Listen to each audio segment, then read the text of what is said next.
Good afternoon. First of all, thank you guys for having me here.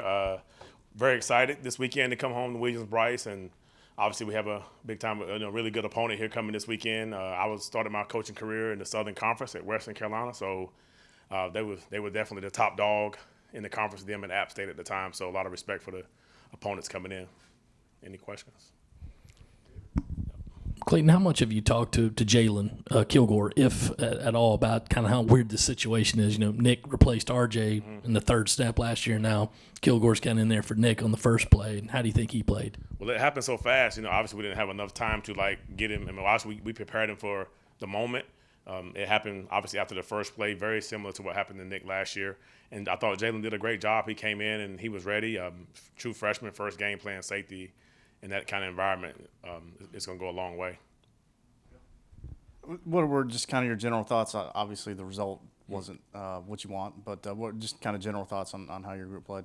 Well, definitely not the result.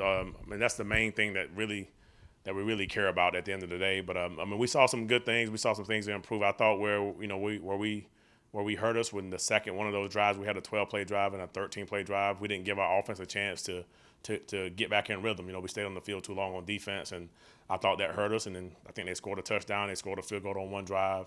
Actually, one we got to stop, but I think we should have got off the field early to give our offense a better chance to get in rhythm. Just me personally, I saw some improvements and some things, but some things we got to clean up. Obviously, some guys were open, some guys were behind guys, a couple running lanes, and had a big QB scramble and one run to pop out. So we definitely got some room to improve. Second half, you forced a couple turnovers, kind of turned things around a little bit. Was there anything you saw in that second half that was different from the first half that you can take into Furman and beyond? I mean, just, obviously the overall, just the finish of the game, the last 4 or 5 series, we didn't allow anything. They didn't get into the paint in the touchdown area. So if you can keep teams out the paint, you have a chance to win. So our goal is to we got to start games faster than we have in the past. And also I think if we'd have started faster, we would have gave our offense a better chance to get in rhythm. Clayton, I know during preseason camp you mentioned that looking back at the film last season, there were a lot of times during last season that you guys were in position to make tackles and you just missed some of them. Mm-hmm. Was that one of the issues you felt like the other night? And, I bring that up just because how quickly do you think you can correct some of those mistakes if it is just tackling issues? I mean, I definitely feel like it was as far as the first game against that kind of opponent, I thought their skilled players were talented, and, tackling is always going to be a concern for every coach in America on game one. I would give it probably a C, a C, C plus type thing, based on some runs that did pop out that we kind of got them down. Those could have been 40 and 50-yard runs. Instead, they was 12. So, to me, if those runs get out, it's definitely a poor performance. But I thought our guys tackled okay. We can definitely improve, but it wasn't a lot of missed tackles out there. With the news about Mo yesterday, just how impactful is it to lose a guy like that for a second year, and from Stone and Debo for as much as they played, just kind of what did you see from them on Saturday? First and foremost, with Mo, obviously heartbreaking. Couldn't believe it on the sideline, really, to be honest with you. So it was kind of took us all back for a minute, and so we had to regather ourselves as a group, as a unit, because we've been at this thing with Mo, obviously since January. We had visions of him going out to this game and performing. He had a role. He was going to play probably 30 snaps on defense to relieve Stone and Debo, because I knew that those guys, they've been in great shape to play the whole game. They didn't have an issue as far as conditioning. Just proud of how they played in regards of just flying around, making plays, some big hits, and some. Stone had a chance for a TFL. He kind of rolled off of it, but he stayed on his legs. He didn't get the missed tackle. But I thought those guys, for their first true time out there, that was Debo's second true time. Probably Missouri game last year, but. Just like how they play. The thing is, that's how they've been doing in practice. So no one in this building was surprised at the hit by Debo and the run through by Debo and Stone all over the field.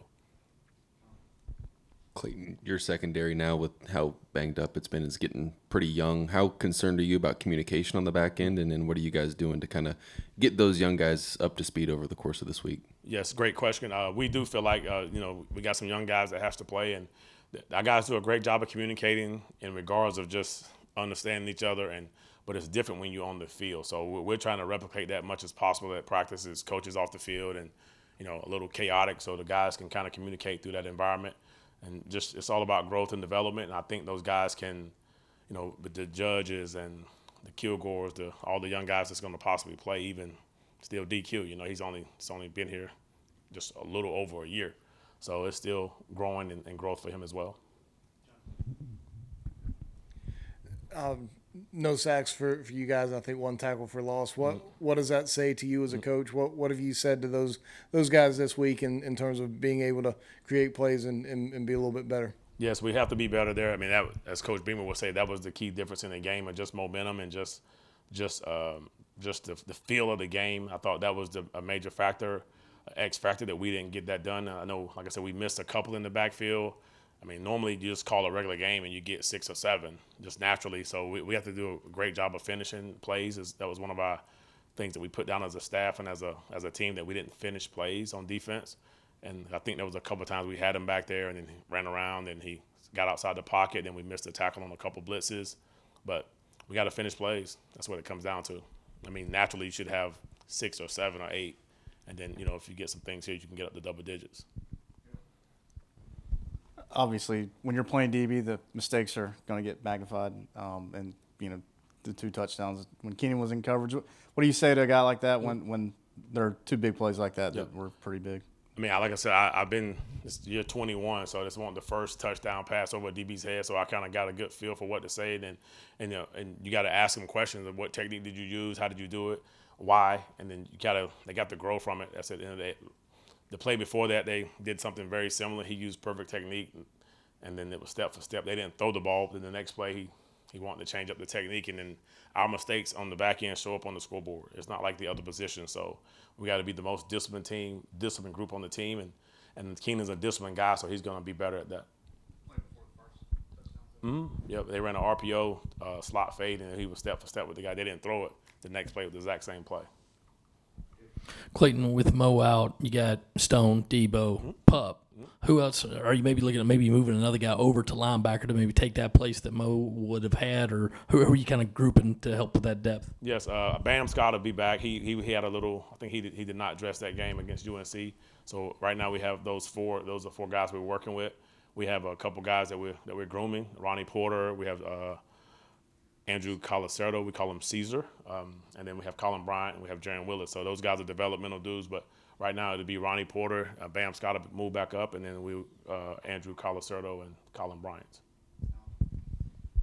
Kind of stick with that. I know you said they have the conditioner to do it, but Shane was in here yesterday saying that Stone and Debo playing that many snaps just isn't sustainable. What's your take on that, and how urgent is the situation to develop some of those guys at linebacker?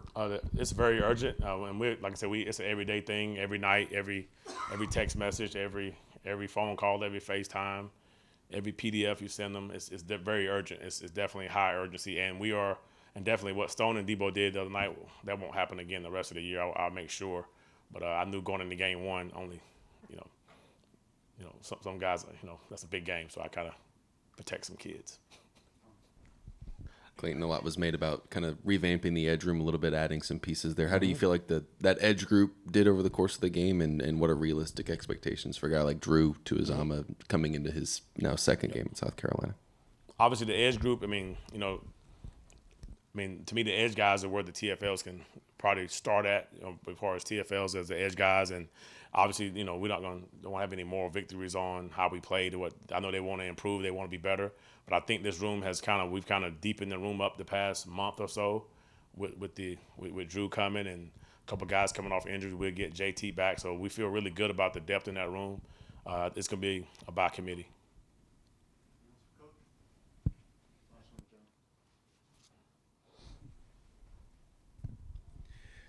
You got a couple of veterans at tackle in there with Tonka and Boogie. They didn't really seem to pop to me too much. What did you see out of their play? Did you expect a little bit more from those guys? Yeah, we have high expectations, high standards here in this program for all of our guys. We do believe that, some guys, they also would tell you themselves that they didn't have a lot of production. I want to say it was a while before they made their first tackle. I think, and Coach Robinson was correct, it was more of a technical thing. I think you get into the game and you kind of fall back on some habits that you think are going to be right, and instead of using the proper technique, because that position is probably the physically most hardest one to play. In regards of it's right now, you have 2 inches to make your decision and what technique you're going to use, and they got to fall back on their training. Thank you. Y'all have a great day. See you.